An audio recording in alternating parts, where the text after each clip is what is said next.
Senator Ledama, Mr. Speaker, who know every corner of certain metropolis or metropolises around the globe better than they know Africa.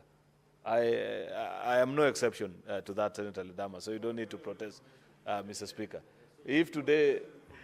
Senator Cheruiyot, would you like to be informed by I don't mind being informed, and I'll challenge him further, so you better be careful as he informs me.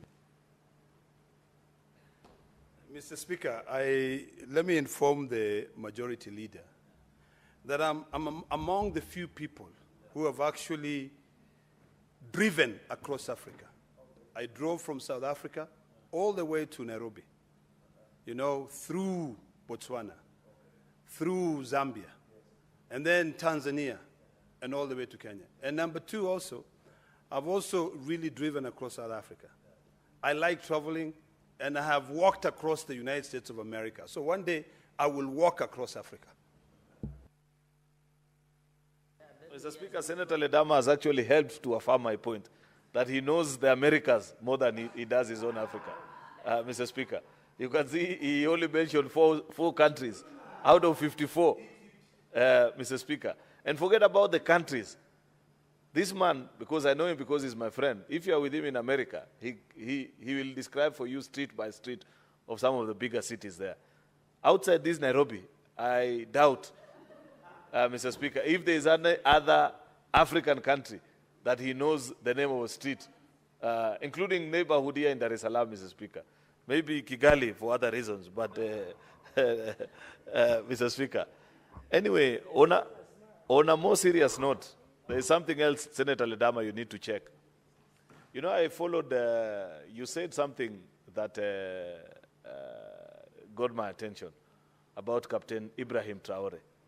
I used to also fall for his hype, like many people fall on TikTok.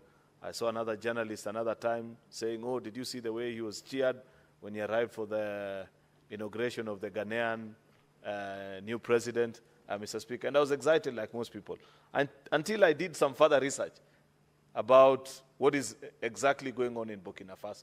And I want to challenge Senator Ledama to do the same, perhaps counter-check Senator Ledama, the things that you read online and the reality on ground, as Kenyans say. And I was shocked actually to learn that despite all this hype and the things that we read about, the things that they are doing, first of all, I am not a fan of coups. I am a firm believer in democracy.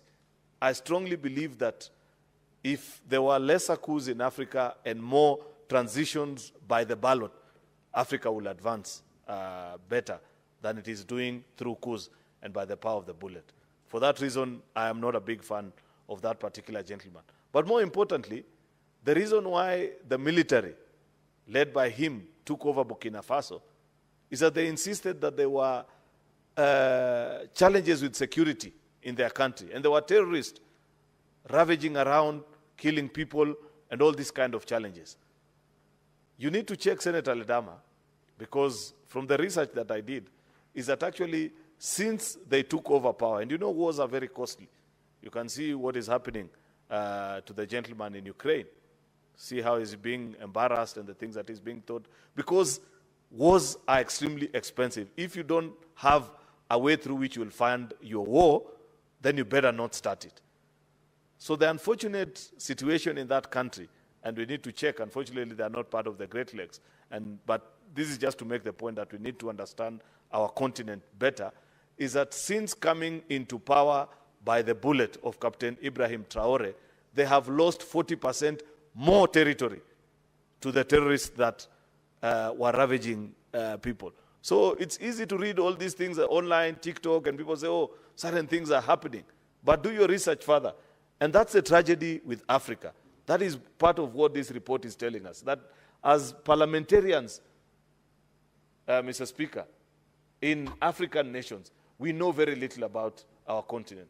Of course, the issue that you further raised, Senator Ledama, which is extremely important, is the challenges of travel within this continent. You remember, in 2023, President William Ruto flagged off outside here, just next to Parliament at KICC, the first consignment of goods that were supposed to be sold from Kenya into the rest of the African countries under the ACFTA arrangement. Mr. Speaker. It took 3 months for those goods to get from Nairobi to Accra, Ghana, because of the challenges of logistics, border points, areas where there are conflict, poor road network and infrastructure, Mr. Speaker. Very serious challenges that this continent is facing, Mr. Speaker, which, unless we as the leaders, we that serve in Parliament, almost all our governments and institutions on the continent, Mr. Speaker, have their budgets drawn in their parliaments. And we must consciously begin to make decisions that further make our countries more competitive. We must think beyond, Mr. Speaker, just passing division of revenue and saying we have done our duty as a Senate of the Republic of Kenya. We must know, how do we open up markets for our farmers, Mr. Speaker? That's why we must appreciate President Trump for these tariffs, because they are a wake-up call to us. We don't need to fight, Mr. Speaker, to access that market if we were to trade and make it possible for Africans to trade amongst themselves, Mr. Speaker. Half of the goods that we export, Mr. Speaker, actually come back to the rest of the continent at a higher cost. Lipton tea, which leaves Kericho, Mr. Speaker, at $2, arrives back in Accra, having been processed at their facility in France and Netherlands, Mr. Speaker, at $4 or $6, Mr. Speaker. Just across the same continent, trading amongst ourselves, but through intermediaries that are based in other continents that are better organized. And therefore, until we begin following through the recommendations of such reports, Mr. Speaker, we continue to make a mockery of the citizens that we lead, of the time that we spent in these conferences talking about the challenges and the things that we need to do to address and make our continent better, Mr. Speaker, because the solutions lie within ourselves. If Africa was to trade amongst itself, Mr. Speaker, we would earn more respect. We wouldn't even need to borrow the kinds of money that we are borrowing, Mr. Speaker, to run our economies, Mr. Speaker, because that is money that we are losing out. This is a continent of the future. And I want to appreciate the legislators that met last weekend, Mr. Speaker. I didn't get a chance because of prior arrangement, and Senator Ledama also. I don't know why. By the time he was informing me, it was hardly hours into the event. But the next one I will not miss, Mr. Speaker. And I plead that I be invited prior, because they are discussing about the future and what is our place, including on matters very important such as the climate change, which is being addressed in this particular document. It is until we begin to converse amongst ourselves, at least even at the level of leadership, to ask ourselves very basic questions, Mr. Speaker. Why are we not able to ratify even the simplest of proposals that have been put up, even just here at the East African community, Mr. Speaker? Why does it have to cost me close to 100 shillings to call a fellow East African in Tanzania, Mr. Speaker? Yet the companies actually, the telco companies that own these networks actually, they are shareholders in each other. It's Vodacom on the other side. They own 40% of Safaricom here on this side, Mr. Speaker. Why are we making it difficult for people even just to communicate? The very least, thing that you can do, just to check on a friend, Mr. Speaker. It's really unfortunate that after these conferences, and this parliament perhaps is a well-oiled of resources and very good, well-thought-out reports such as this one, Mr. Speaker, that have been accumulated from 1963 with very good ideas. In fact, Mr. Speaker, we don't need to travel anymore. We don't need to, we just need to go to the parliamentary library, which unfortunately 90% of legislators in this house don't even know where it is, Mr. Speaker, to check on the reports that have been brought to this house from such conferences, from years gone by, and parliaments before, from the 1st to the 13th parliament that we are sitting in today, Mr. Speaker, of such initiatives and the things that enact this, legislate on these issues of good governance, democracy, climate change. All these things have been talked about, Mr. Speaker. But the challenge is, do we follow through with implementation?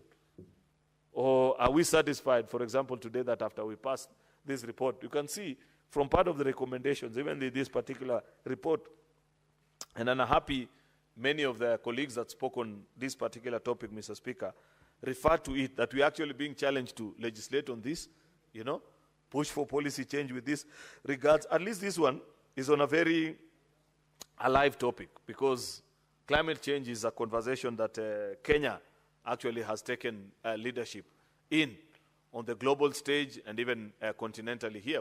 We gather here each year during the Africa Climate Summit, and I don't know even when this year's will be. If there's no other country ready to host, Mr. Speaker, I hope that the President will actually still host it like we did in 2023 and 2024, Mr. Speaker, because until we learn to manage our environment and address the issues that continue to arise out of climate change, Mr. Speaker, we are actually, I like the phrase that the script writer or the speech writer of the Secretary General of the UN normally uses. It's a mad dash towards the end of the world that everybody is involved in. That in all these things, we might be thinking we are developing the world, but we're actually rushing ourselves and making the end of the world closer with our violation of the climate and the things that we are doing. And therefore, Mr. Speaker, I want to urge every member of this delegation, Senator Ali Roba, Senator Hezena, together with our colleagues from the National Assembly, Rendikiri and Kakai Bissau, members that are both known to me personally, that they should go beyond the call of duty of travel, Mr. Speaker, and ensure that the very beautiful recommendations they've given to us are actually implemented, and that they pass all these legislative proposals that they have assured in the section of the recommendation, Mr. Speaker, that you need to pass by use of our legislative and oversight function to ensure that we ratify and we domesticate some of the instruments that have been proposed over the years, Mr. Speaker, that we apply their mandate in that particular to step up national efforts on climate change adaptation and honor domestic and international commitment under the guidelines of the Paris Agreement. Apart from the Paris, and I don't know who will represent us this year because this is a yearly gathering, they need to bring to the attention of the conference that there are more far-reaching resolutions that actually have been passed at the African Climate Summit than this one of the Paris Agreement. And they were passed here in Nairobi. Therefore, we as the Kenyan delegation need to take the lead and speak on these issues, Mr. Speaker, so that we just don't quote what has been discussed. You know, you cannot discuss with a violator and expect justice, Mr. Speaker. To expect that the Western world, which is the lead violator of our climate issues, Mr. Speaker, and them that have gotten us to this place by refusing, actually, to respect Africa, our contribution into carbon emission and all these challenges is very minimal, Mr. Speaker. Yet we bear the greatest burden out of the pollution and all these things that arise, Mr. Speaker. So that's why I believe in the recommendations of the Africa Climate Summit, perhaps more deeply than this one that are discussed in the presence and in the homes of the violators themselves, Mr. Speaker. There is also a recommendation on investment in climate adaptation measures that proactively address climate-related health impacts, food insecurity, including the early warning systems for climate-related disease outbreaks and enhancing emergency response. This is about resources, Mr. Speaker, and ensuring that as a country, Mr. Speaker, we set aside resources to address this particular. Senator Moses Kajwang, I haven't heard from him lately, but I know that he was leading a caucus of, I think, legislators. I'm not sure whether it's from both houses or this house alone, where they were thinking about this particular topic, Mr. Speaker, and how we can make our contribution as Parliament here in Kenya alongside others. I hope he can complete on the work and lead the country into achieving that particular issue. They have put in an applause for the first Africa Climate Summit that was spearheaded by our president here in Nairobi, Mr. Speaker, and the strong contribution of the African delegation actually in that particular session. Mr. Speaker, I hope we can follow through. I know it's part of the last things that was discussed in Addis in the month of February during the annual AU summit, Mr. Speaker, and they agreed actually that if the rest, no other African country was willing and ready to host it, that Kenya had its borders open, as we've always had on many other issues, of course. It speaks also, Mr. Speaker, you know, you cannot discuss climate in the absence of peace. And therefore, the call actually for downing of arms in many of the member states, Mr. Speaker, that are affected by conflict, members of the Great Lakes, and I know there are initiatives, Mr. Speaker, including in the Congo and so many other parts of the continent, Mr. Speaker, that continue to face these challenges. I hope, Mr. Speaker, that members of these Great Lakes can help bring a speedy conclusion of the challenges that the Republic of South Sudan is facing today. Sudan as well, you understand the conflict and the challenges that exist there There have been great conversations, Mr. Speaker, about the presence of RSF in the country and the invitation of the other people. Of course, Mr. Speaker, this is a conversation that we must have as a country. We have been a great contributor into the stability of this region. Almost every country that has gone into conflict began their peace efforts here in Nairobi. We've always hosted them. And I don't know why people want to trivialize the existence of part of the factions that are warring in certain parts of the country.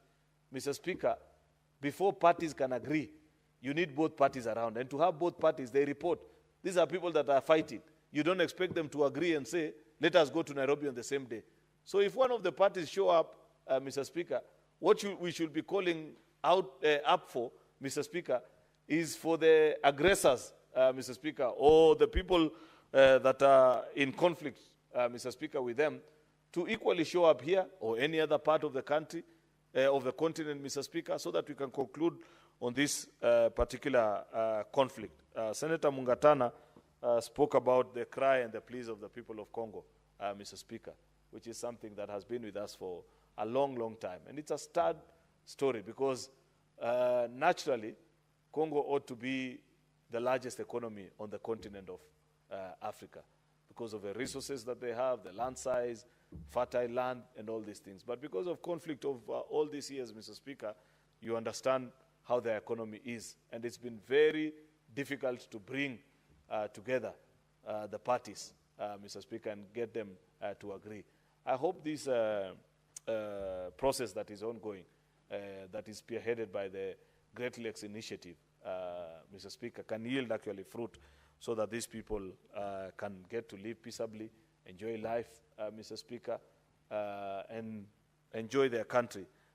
Because unfortunately, Mr. Speaker, any part of the continent that is affected by conflict affects the rest of the continent.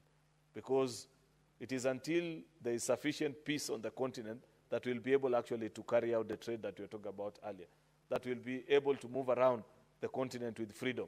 And people will not have to travel, Mr. Speaker, to all these other destinations across the globe to enjoy and find beauty. Africa has sufficient beauty, and it's blessed with all the resources and sites that one may want to behold. You can never conclude on it, Mr. Speaker. But of course, because of these challenges and issues such as conflict that you're talking about, many people prefer to travel elsewhere, Mr. Speaker. I do hope that as our friends continue to meet, that the Great Lakes can make significant contribution, Mr. Speaker, in bringing lasting peace in all these countries that are ravaged by conflict across the continent, and perhaps even beginning with here among the membership of the Great Lakes. I thank you, Mr. Speaker. With those many remarks, I beg to reply. Mr. Speaker, further, in accordance with Standing Order number 66.3, I want to request that the putting of a question be deferred until a later date. I thank you. Thank you, Senator. The putting of the question shall be deferred. Next order. Order number 9, motion. Report of the